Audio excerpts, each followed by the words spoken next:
Hello out there in YouTube land. Welcome back. Today I'd like to talk about one of my favorite exorcism and possession films, and that would be Abby, starring William Marshall.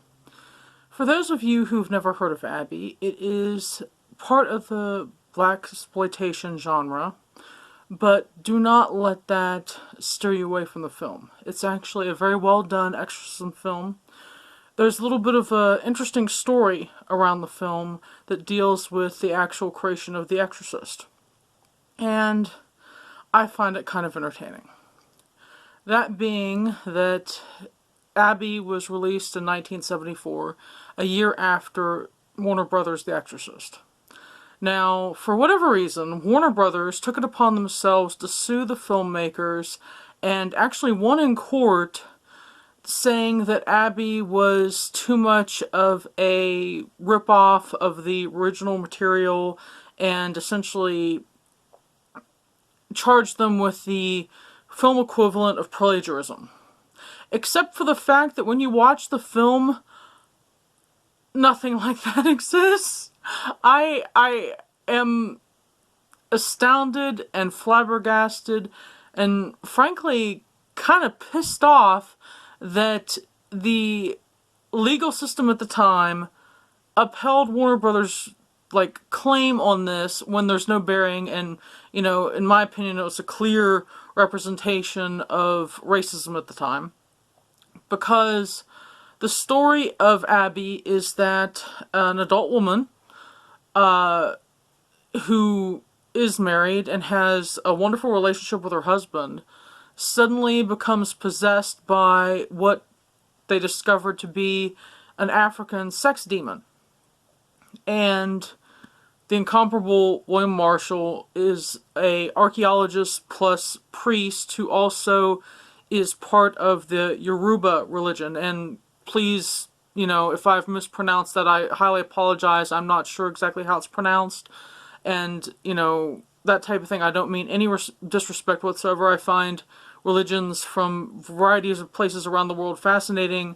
So for me, being someone who loves to study the occult and loves to see representational films of different cultures and their reactions to exorcism and possession, I find this film so strong and so entertaining because it shows a completely different type of exorcism rite. It shows a completely different type of beliefs surrounding the demonic. And,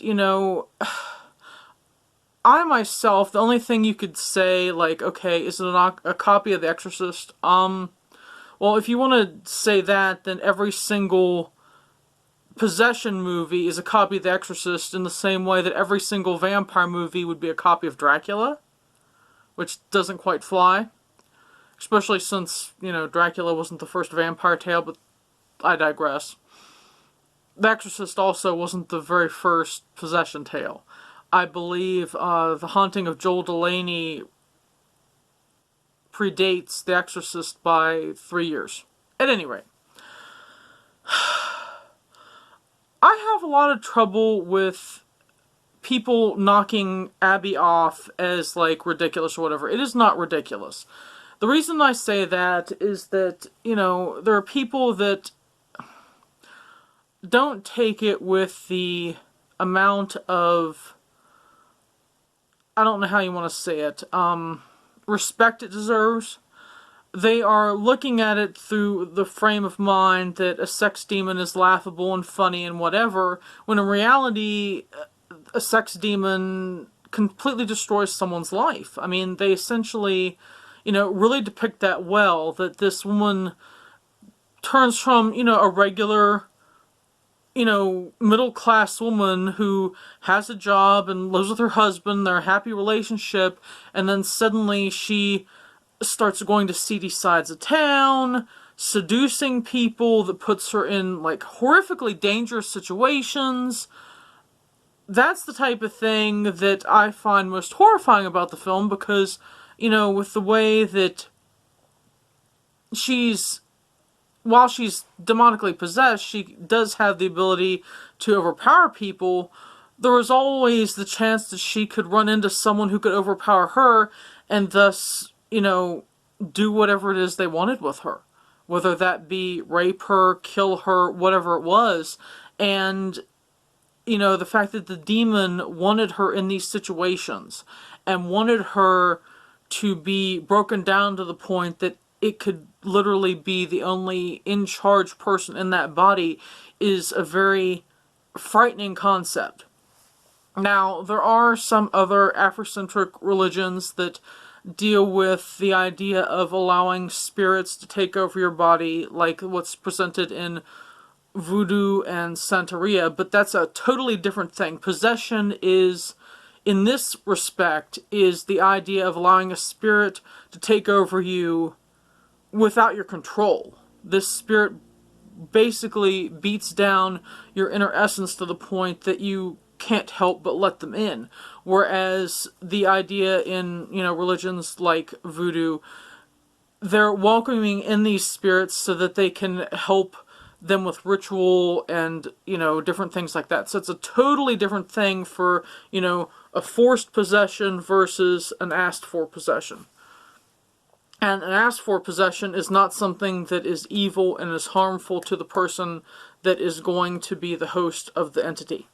So with that cleared up, Abby really nicely portrays that type of possession, and what I mean by, a spirit that overtakes a woman and literally destroys her life. I think that's actually a stronger idea than with The Exorcist. The Exorcist, the shock value was it was a little girl who didn't do anything except for play with a Ouija board, and so she ended up being possessed by a demon. Whereas this movie, this poor woman, she doesn't do anything wrong. She's literally just a married woman. I don't have a way to visualize in my mind what makes a married woman less of a target than a child. I guess if you want to go on the fact that, well, the child was a virgin and the adult woman is, sexually active, but that's, completely degrading women. It's going back to like a Christian idea that, a woman can't do this, this, and this, but the woman was married anyway, so that doesn't even fly. It's a case of where, to me, Abby is just as strong of an exorcism movie as The Exorcist is, because here you have two females in two different walks of life who have, because, Reagan is the daughter of a very rich actress, which has a completely different life than a lady who is middle-class housewife. It's two entirely different social constructs here. That even besides the racial differences. But for me, the fact that the movie studio tried to say that Abby was a copy of The Exorcist so that all the copies of it should be destroyed, not just taken out of theaters, destroyed, I find that horrific. The fact that, these filmmakers made this film, it was a well-done film. They showed totally different side of a different religion and their rites of exorcism.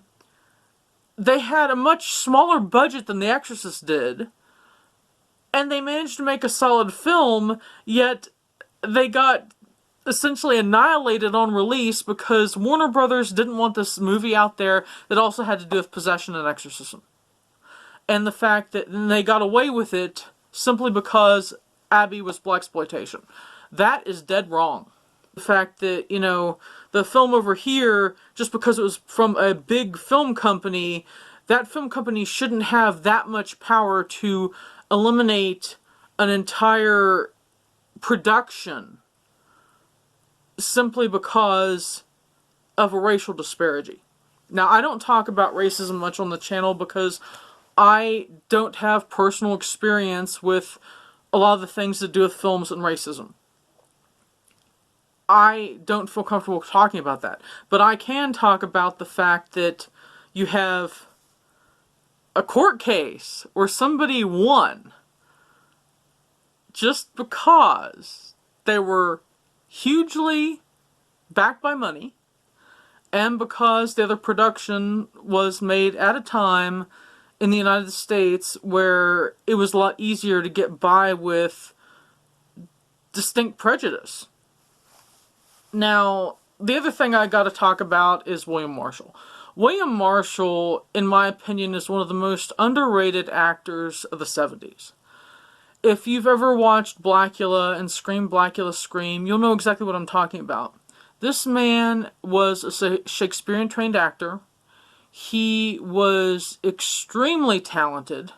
He had an amazing presence on screen. And yet, the only people that ever talk about him are horror film fanatics.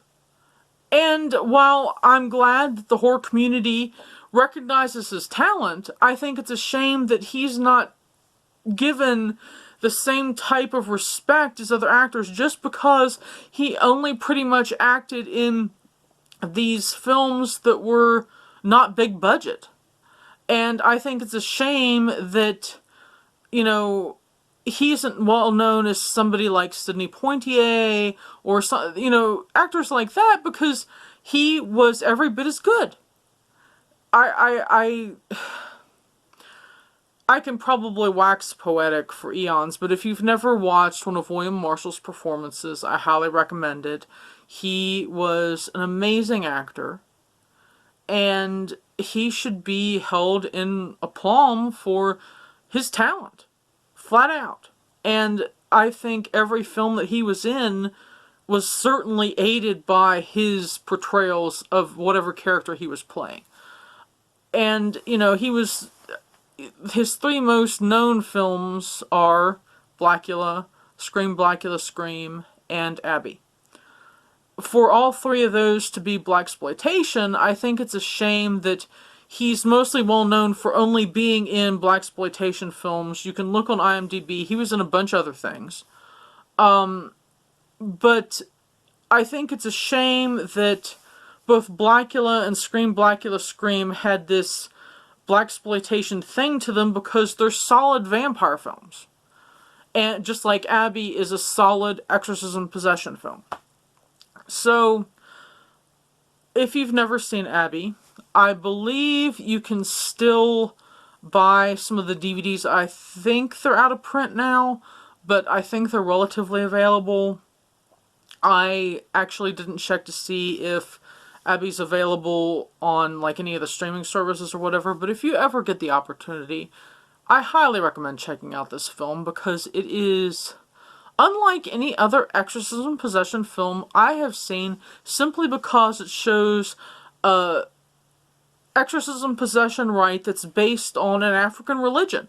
And I think that is one of the strongest things in the film because, you know, we're given numerous examples of exorcism possession films with a Catholic influence. There have been, like, I believe 1 or 2 exorcism possession films that actually use the Jewish rites instead of the Catholic rites. But the fact that every major religion on earth has its own exorcism and possession rite, I think it's important that these films are made and shown to show what different religions feel about spirits and exorcism and possession and how they deal with them.